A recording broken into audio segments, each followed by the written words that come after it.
पुण्यात अंमली पदार्थांविरोधात पोलिसांनी मोठी कारवाई करत कोंढवा परिसरातील गांजा विक्री करणाऱ्या टोळीचा पर्दाफाश केला आहे।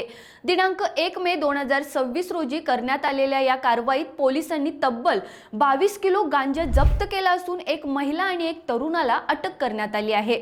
गोपनीय माहितीनुसार कोंढवा खुर्दमधील शिवनेरी नगर परिसरात गांजाची विक्री सुरू असल्याचे उघड झाले होते। यानंतर पोलीस उपायुक्त परिमंडळ 5 यांच्या मार्गदर्शनाखाली पथकाने छापा टाकत आरोपींना रंगेहात पकडले। अटक करण्यात आलेल्या यास्मीन करीम शेख वय 45 आणि अमीर समीर शेख वय 19 यांचा समावेश आहे। आरोपींकडून गांजासह रोख रक्कम, मोबाईल आणि इतर साहित्य असा एकूण सुमारे 9,75,000 रुपयांचा मुद्देमाल जप्त करण्यात आलाय।